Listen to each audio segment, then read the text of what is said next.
Hello and welcome to the Cheap Seats on 1WSR.com. I'm Cyrus. I'll be hosting this session today. We have our team with us. The only a member of this crew that's missing is Impo, who we will miss, but it's not as if he's left the country or indeed the planet. But we do have Wahid, AB, and Dean on the show today. How are you all doing, guys?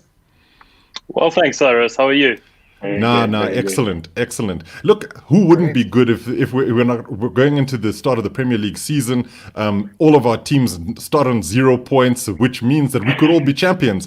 In fact, we used to tease Liverpool supporters by saying this will be their year. Guess what? It could be any one of our years, except for Spurs. So I think, without further ado, let's get into today's show. We're going to be giving a bit of a prediction in terms of what we're looking forward to seeing this season. And I'm going to start with a sort of softball question, like that low-hanging fruit. We'll start with you, Dean, because you might have one of the toughest seasons amongst us. What are you looking forward to seeing this season? Is it the banter? Is it all of us talking about all or nothing Spurs and that being the best thing that happened to your team this season? What are you looking forward to? Okay, first of all or nothing is the greatest show ever made. Just want to put that out there. Yeah, I think we all agree. Purely shows Mourinho's class. So I'm fully behind Mourinho. No, but to be honest, I think leading on from all or nothing, I think it gave a good insight into like Mourinho's thinking, and everyone kind of had this sort of image in his head that no one liked him, and that he was no one really got insight into how he actually worked, which I think the show really shows a lot more of. He's really in tune with the players. He really believes in the club, from what I could see. It might be slightly biased, but to be honest, that's probably the thing I'm most excited for. I think a lot of guys have kind of put Spurs in the back of their mind. Mourinho having it's not really a proper pre-season, but having a full season with the team, getting his thoughts and ideas in. You can see a lot of the players last year already were buying into it. Guys like Toby Alderweireld saying, this is a world-class manager. We're going to get behind him. I think it spells good things for Spurs. But having said that, I've also been a Spurs fan, so I know how things go. So yeah, I think in terms of our season, it's going to be interesting to see. I know I kind of say this every season, that this season is going to be the greatest season ever. But I really think this season has got some of the potential. A lot of the teams have strengthened really well. A lot of the guys, there's been a lot of new signings. There's been a lot of sort of movement coming around. The whole COVID-19 pandemic is still going to play a big role in this season. So it's going to be interesting in terms of home and away fixtures. So I think, I'm really excited. I mean, I can't believe it feels like ages ago that the season finished, even though it's the shortest period that we're going to have with no football. But I'm so weird. For this weekend. Why do you think it's been so short? It's been so long. I mean, it feels as if the season ended like last weekend. The United guys were like, "Man, where's Penandes? We need him back." And now it's a chance for you guys to have your say. So, AB, because you'll be the first on my monitor here, and so I'll give you the first crack at talking about United season, and then we'll have Wahid to sort of back you up. But what are you looking forward to seeing this season? Cheap as well. Seeing as the season starts in the transfer window, I'm hoping that we sign a couple more players. I think United have probably strengthened the worst out of the top four. Chelsea, obviously, the best. Liverpool, it's tough to strengthen in that sort of, sort of team. And rumors are Thiago is on the way there. But yeah, I think United desperately need to strengthen, because we saw towards the end of the season, once that form sort of dipped, United don't have depth, and I'm actually worried as a United fan that if they don't strengthen, on the left back position, hopefully get a more established right winger involved, we might have a very long season ahead of us. So I really, want us to strengthen. That's interesting, because, you talk about after Brexit, you think that the UK is full of right wingers. However, I do think, though, that how's that for a dig? Great joke. I do think, though, that the issue with United seems to be a lack of depth. But the other thing being, and this is what's really interesting, and I'll throw this over to Wahid, is that is there a sense that Ole really is the manager to take this team to the next level? Because he did really well to get them into third place in the Premier League. And some people feel that they were sort of, in some way, fortunate. I mean, they've obviously played some fantastic football after the resumption, and a lot more consistency, especially with Fernandes being one of the key players. Now you've added somebody like Donny van de Beek to that mix. I'm assuming, Wahid, you also feel United need to strengthen more, but as they've showed, they had a great January. So can they just ride out to this portion of the season and then wait for the transfer window to open up again? Cyrus, look, I think we have a fan base that's just simply due to its magnitude has developed a mass hysteria around player acquisitions. And I think sometimes it doesn't necessarily have to be as doom and gloom as a lot of fans seem to think it is. We've tried the Galactico approach in previous seasons. It hasn't worked. And I'm happy for the club to take a more measured approach to transfers. I mean, we've spent almost £1 billion on players who, to all intents and purposes, have not been very good. It's been a scattergun approach to transfers, and I'm very happy with the club digging their heels in and saying that if these are the players that we want and we can't get them, then we're going to trust the players we have until we can get the players we want. It worked with it's a similar approach to the one that Liverpool used with Van Dijk, and Van Dijk was the player who took Liverpool to the next level. Liverpool we're not going to be held to ransom on a price we won't pay, and waited 6 months and then got the acquisition 6 months later. And I'm happy to go that way. I'm happy to ride it out. I know there's talk of Reguilon and a whole lot of other players, and to be honest, Cyrus, I'm not buying into the hysteria that we won't compete without these players. I think we will be competitive. I think there's good youngsters coming through, and I'm not. I don't share the doom and gloom that other fans seem to have.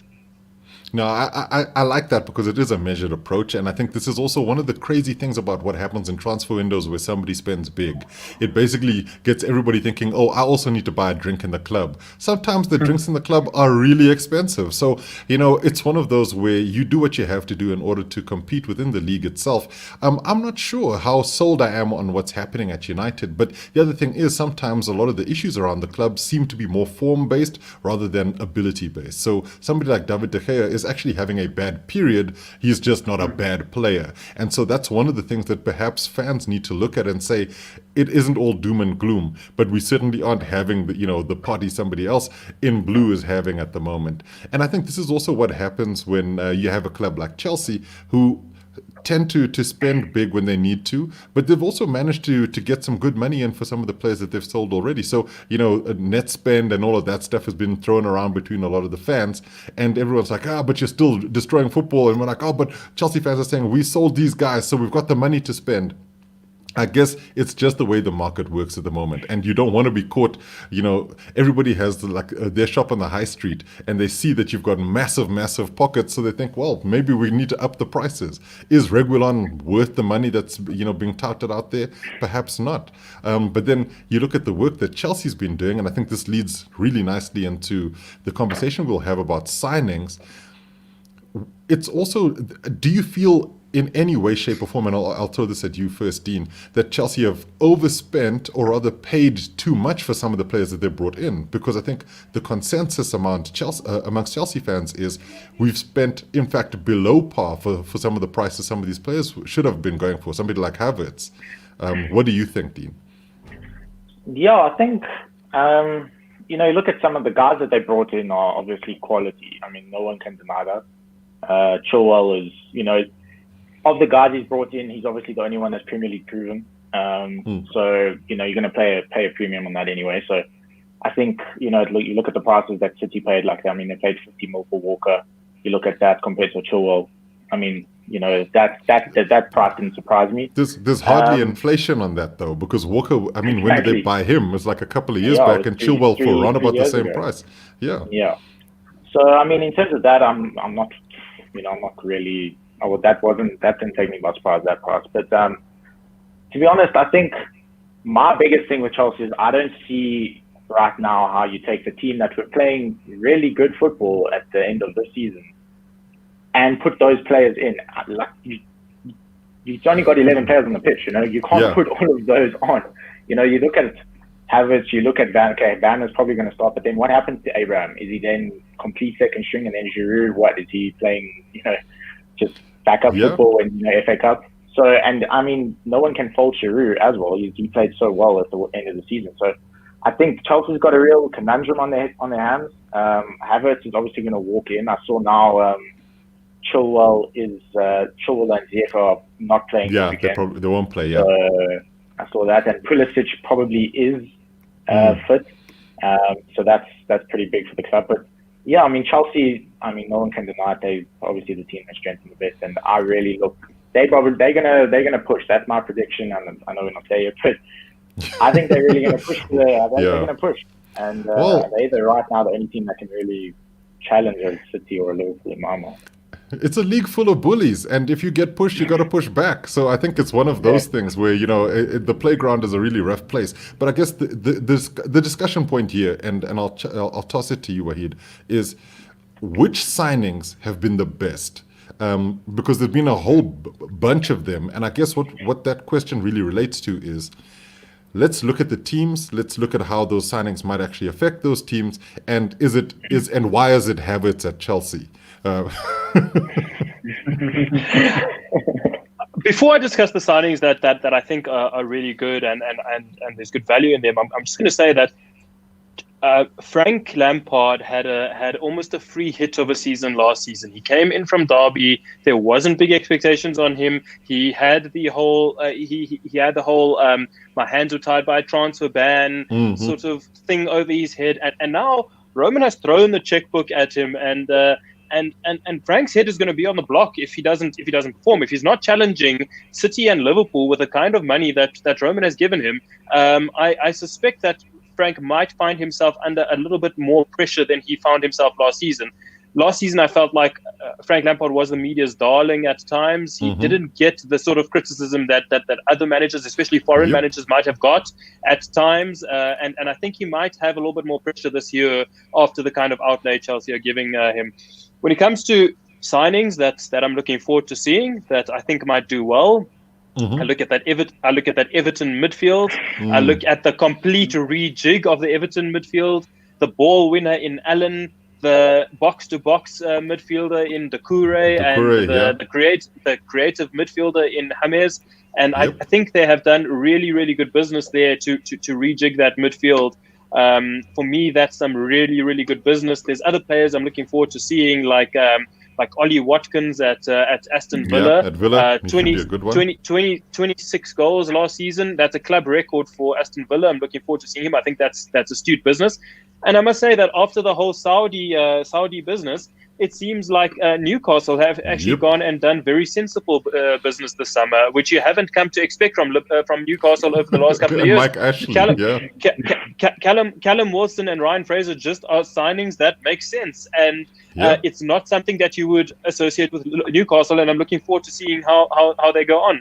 The signing that I am very excited to see is the very, very George Mendes signing in Matt Doherty, and I think he might take Spurs up a notch. Yeah. Maybe. I do think that the points you've raised have been fantastic. I love the Frank Lampard free hit point, because that really is exactly what he's gotten. And I feel very few managers are given the opportunity to just let loose, and if you fail, it's okay. But he didn't fail. He made the Champions League, which was the sort of basic prerequisite. AB, let's look at your signings. Who you think? I mean, obviously, then Wahid has looked at some of the other clubs, not necessarily his own, or rather your guys' own. Are you thinking Donny van der Beek becomes one of those for you, or are you looking at it in terms of how these different signings at different clubs will affect their performances? Because Everton is a fantastic shout. Oh, I mean that whole team. If you consider that Tom Davies was probably their most exciting midfield player a couple seasons ago, to now thinking, oh my word, who do I pick? You've got James at a 10, Iwobi and Walcott down the flanks. You actually look at their depth. Oh, Richarlison and Calvert-Lewin up front. I think Ancelotti may go with 4-4-2. I think we're all guessing as to how he's going to play. He might go with the diamond. He can do what he wants. So with Donny van der Beek, I think he's a very smart signing for United. I think he's got. There was an interview earlier where he's got United in his DNA, and I think that's exactly the sort of player we need in the heart of our midfield. I don't think he'll start immediately. I think he'll work his socks off in training, and he'll earn his place over the course of the season, and will only get better. But he's the type of player that Ollie wants to build a team around. Sort of the player we kind of hoped maybe Pogba was going to be, and then all that nonsense or Daniel happened. James. I don't talk about Daniel James. But I actually think Daniel James would be a great signing for any of the Premier League clubs. He needs regular starts. But I actually want to talk about just three free agents who I think have, who could possibly, just be some great pieces of business. So the first one is a former Chelsea player at Willian for Arsenal. I think Arsenal, with the inconsistencies that Pepe's gone through, I think having someone established in the Premier League like Willian would give them a good sort of balance and thus allow Pepe to settle into the Premier League a bit more. Another free agent who I don't think will play a lot because of Nick Pope, but I'd love to see Joe Hart back in the goals for a couple of Premier League matches just to see if he's still got what it takes. If he's got it. And then, if he's still got it. Sure, he had a very emotional interview where he just wanted someone to give him a chance, and now he's got his chance. And I think one of the smartest free agent signings is what Chelsea did with Thiago Silva. Chelsea needed a leader in their defense. Thiago Silva might still have it, and I say might purely because we know he's from a farmers league in France, and he made the Champions League final. Lots of teams have made the Champions League final, but Spurs made the Champions League final. Hey, that was So is the Premier League a farmers league? I mean, I just want to see if Thiago can cut it in the Premier League with that physicality. Well, there's an interesting point here because, and I'll throw over to you just now, Dean, but when you look at Thiago Silva, you have to look at him in combination with who Chelsea have been linked with as a goalkeeper in Edouard Mendy, who is also French-speaking. And so, in essence, one of the major problems would be communication between the defenders and the goalkeeper. And if you've got that sort of connection there, and Thiago is very much an organizer, the thing about Mendy is that he's 6'6". So one of Chelsea's biggest problems was at set pieces and particularly corners where Kepa just didn't know whether he was coming or going. It was something that actually was problematic for David De Gea when he first started at United and then started to get into the system. I think having another goalkeeper could bring the best out in Kepa, but we're still talking about signings. I'm actually also very keen to see what happens with Thiago Silva, because at 36, which he will be very, very soon, I think in October, you're not expecting him to be the guy that you're leaning on yet. Chelsea have sort of said, we just need you around to just shout at people, make sure that doing their jobs and concentration is kept. Dean, do you agree with some of the other signings that everybody else has mentioned? Do you have any others of your own that you think will be quite standout? Yeah, I'm 100% agree with the Everton guys. I mean, I think that's probably the team that's probably most excited to see. I mean, there wasn't too long ago that Everton also went on that spending spree trying to buy anyone and then failed. So it's also, as much as they're buying these superstars and we know that they can play, just want to kind of see how they fit. But the one that I think should be mentioned, and pretty recent news, which has happened today, I think, was Batshuayi signing his extension with Chelsea and then loaned to Palace. Palace need that, they need that sort of striker that's gonna stick around. Benteke is obviously not the Benteke that was at Villa ages ago. So I think Batshuayi could be. Benteke smacks of age cheating. I'm just saying it. # just saying it. Fair enough. But carry that's on. Why, I think Batshuayi is a good signing there. And they also signed Eze from QPR, I think it was. So that's, I mean, you look at a Palace side. Look, Palace isn't going to really be, punching for a top 4. But I think in terms of bringing some stability to that side, I think that's exactly what they needed. To sort of get that side in check. And then, kind of some of the other guys, I think Spurs were shouting for a Moussa Dembele replacement, and I think as much as Højbjerg is as close as probably what someone can get. there's been a couple articles where that's exactly who Mourinho needs in the Spurs team, and that's exactly what we're getting. So I'm pretty excited to see Højbjerg at Spurs. And then, I mean, you look at some of the other signings that some of the other guys have made, like Southampton and Kyle Walker-Peters. I mean, that's not massive. But I think the big one was Sheffield. Sheffield, I mean, a large part of Sheffield's game last season was those clean sheets and keeping them. And I think Henderson played a big role. So them signing Ramsdale from Bournemouth, who's also, he's a proven shot stopper. I think that's gonna help them. And they finished really well. No one is expecting the Sheffield to finish where they did. So them signing a keeper that's proven is also a really good signing for them.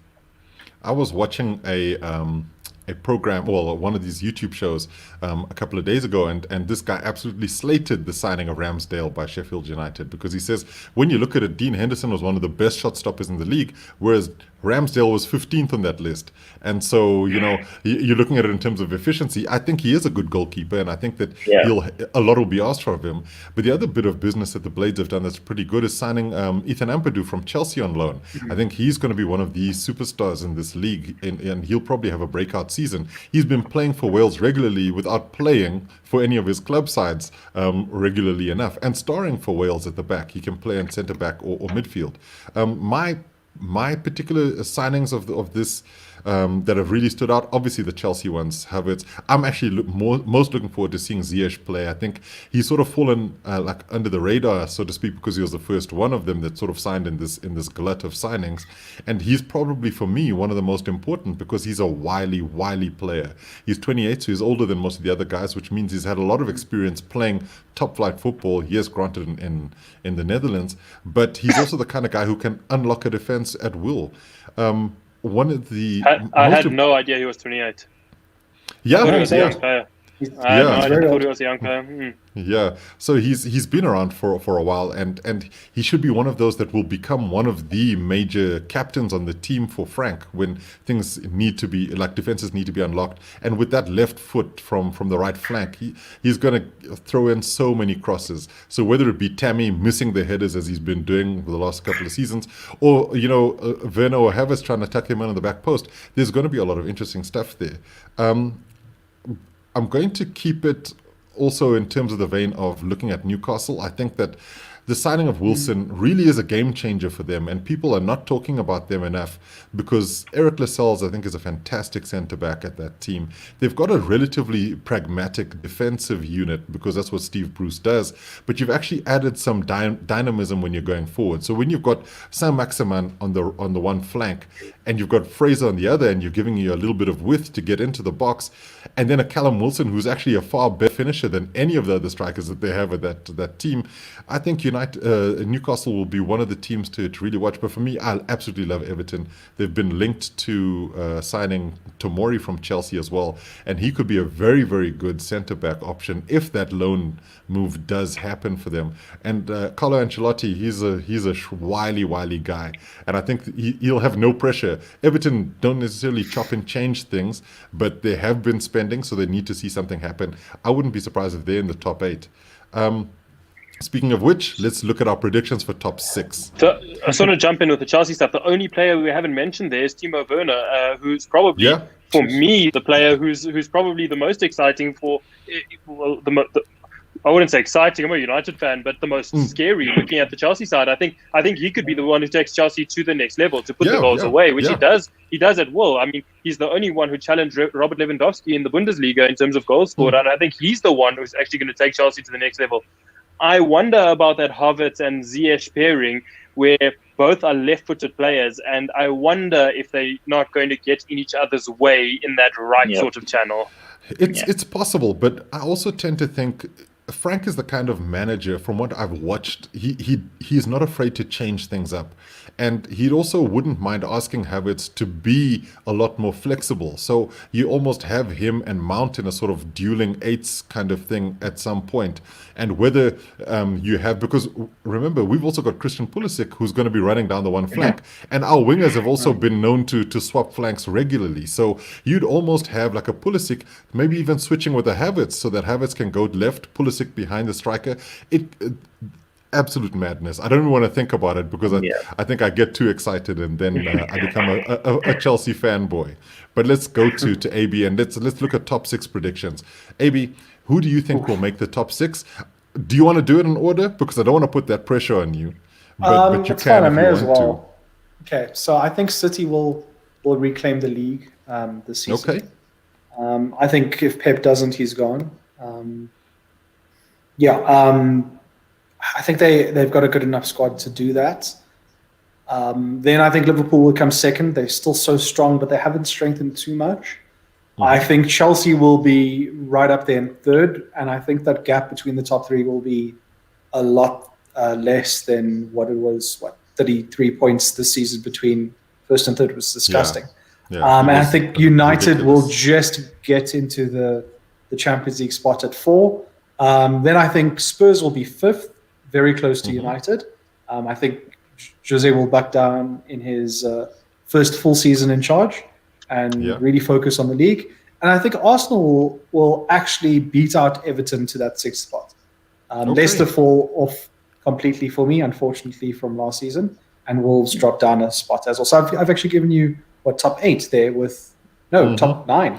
Yeah, wow. Basically, though we ask for 6, AB is the gift that keeps on giving. 9 is the other way. So, Dean, what are your thoughts? Top 6 predictions. Who do you have? Yeah, very similar to AB. I definitely think City's lead. My thing with Liverpool is they've got the front 3, and it's hard to break into that front 3, right? But if anything happens to Salah, Mane, or Firmino, right, the backup placements that they have don't have game time. They just don't have the experience. Ox can play fine. If you look at the other guys, look at Minamino. He's nervous. He's very scared to play. So if anything has to happen to them, that Liverpool team is very shaky. So I think City's strengthened, and City's second team will probably walk into most other teams in a heartbeat. So I think it's City just purely based on that. City, Liverpool for me. Very similar to AB. Then Chelsea, I think exactly what AB said. It's going to be very close between those top 3. I really see Chelsea challenging. 4th, have to go Spurs.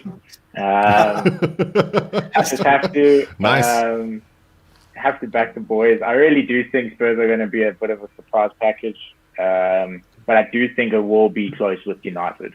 I think both of us, I'll say us, but both of the teams are kind of there or thereabouts. You need 1 or 2 things to kind of go your way, and then either one of the teams can kind of kick off. A lot will got to do. I know there's a lot of rumors now with Sancho. Has he agreed personal terms? Yes, no. Is he coming? No one knows. If that signs, I think they then top 4. And so I'd go Spurs 4, United 5. I'm not going Arsenal anywhere near top 6 purely based. I really don't think Arsenal are, as much as Arteta's done what he's done. He can talk a big game. He won the FA Cup. He won the Community Shield. Well done. You know what? At the end of the day, your team. You're not convinced. You are not convinced. I'm really not convinced for Arsenal. Guys are talking him up. Willian is a great signing for them, but he would also have been a great signing for Newcastle. So if you want to play with Newcastle, then go play with Newcastle. Okay. I would have taken those are fighting words. Those are fighting words. I love it though. But that's the way it's supposed to be. And 6 to our point, I really see Everton pushing, and I really see Everton going 6. If that Decore, Allen, and James partnership works, or the trio works, I really see them pushing into 6. Good picks there, Wahid. It's over to you. Is there a rebuttal to this? Are you going to defend Willian for all your life? I must echo Dean's sentiments, and I don't see a team in Arsenal. I really don't.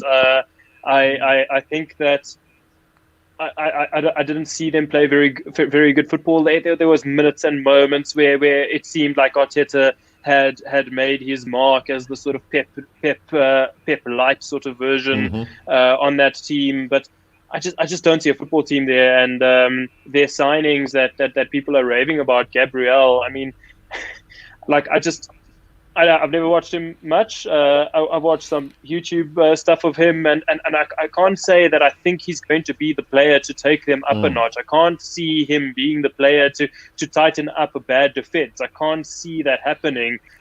So I'm probably going to be replayed this video in a couple of months' time. By some we should Arsenal, single out by, your frame. Arsenal Fan TV is going to have you. by some Arsenal fans in a few months, but like, yeah, I don't see Arsenal doing anything much more than they did last season. Maybe a league position or two higher and a good cup run is what I see in that team. In terms of the league, I think that City have done some good business, and I think they're going to do more good business. I think that they will get Koulibaly in, and once Koulibaly is in, they will be the best team in the Premier League by far. Yeah. And as long as Pep doesn't overthink games like he did in the Champions League, they will. I think they'll win the league quite easily this year. To be honest, I think the gap between 1 and 2 might be quite big.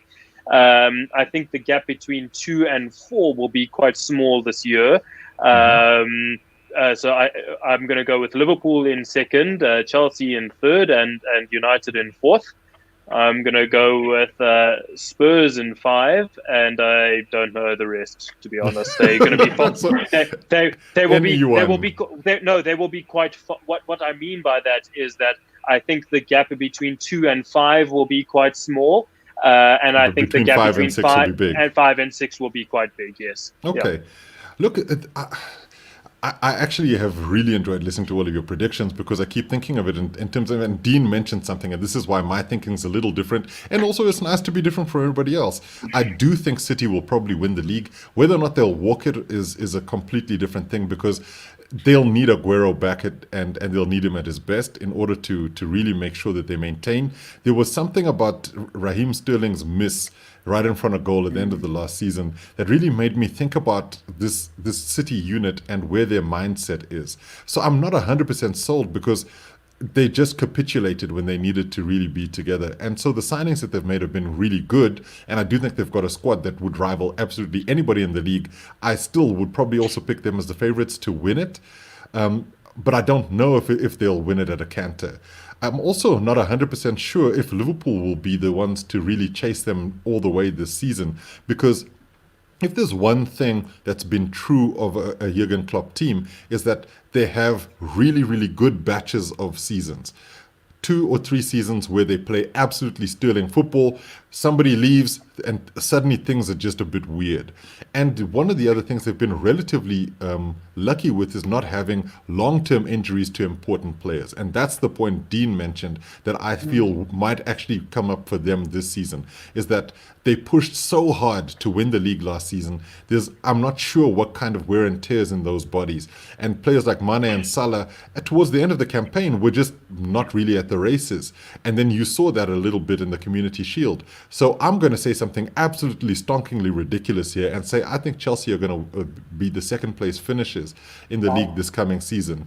And I think primarily based on the fact that they have so many attacking options that when things aren't working, they could switch formations and put different players on. They could actually just really throw everything in the kitchen sink at teams and will probably win games that they shouldn't have because of the kind of star players that they have in that team.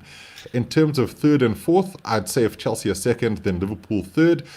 In terms of fourth, I'm actually also not 100% sure about United or Spurs being there. I think you can never count out Jose, but I also think that Spurs, in terms of their lack of spending, yes, they brought in Højbjerg, and yes, they've brought in Doherty. But those really shore up the defensive side of things. The problem Spurs had towards the end of the season was actually creating enough chances to actually win games.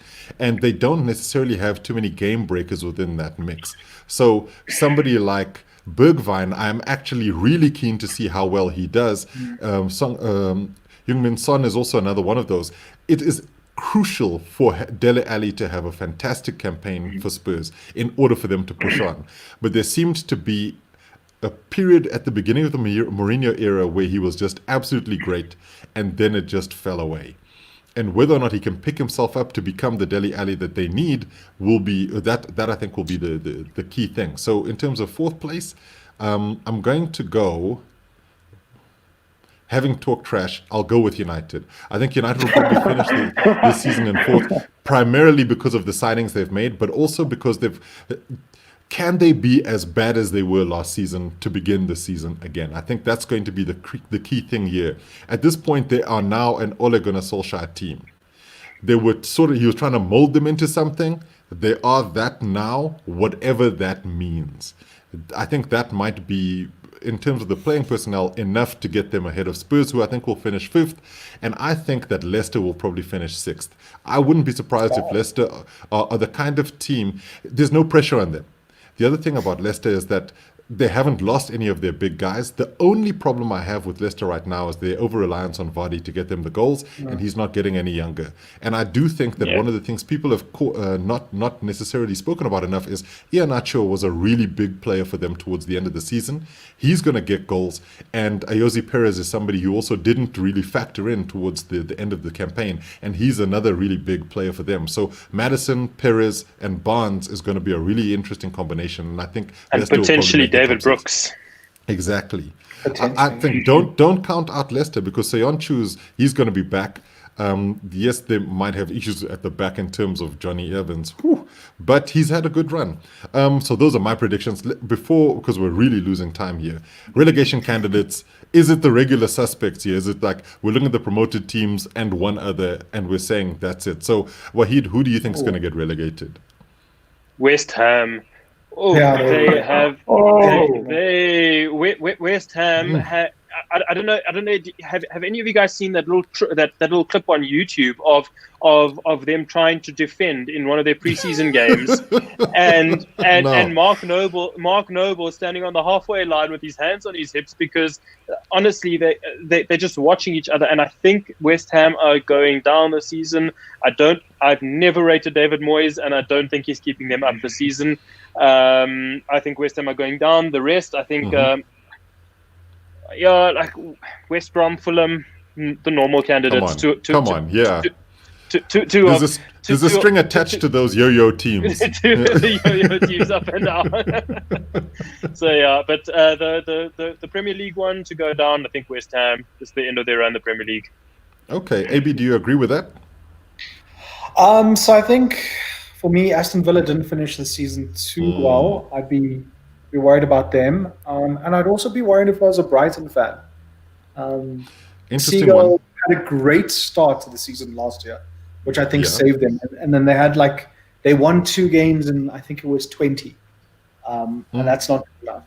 And considering that there's no preseason this campaign, form will impact a lot, and how quickly players can go from having a break to playing again.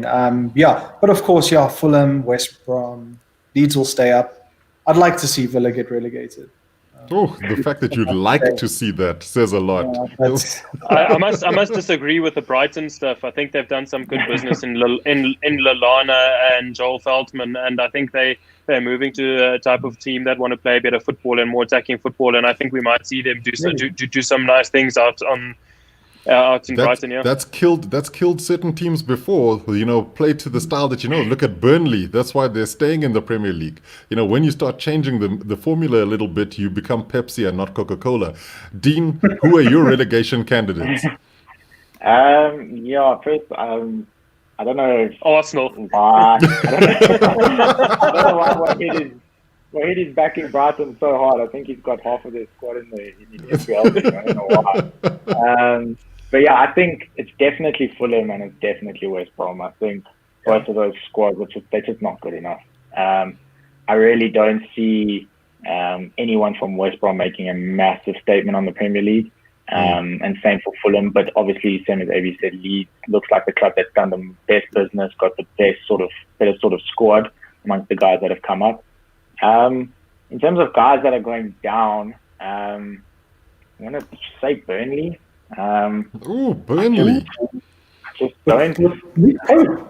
Hectic. Nick Pope is great, but you had to look at them last season, great. 2 seasons ago, not that great. 3 seasons ago, great. I think, it's such an up and down. You really don't know what you're going with.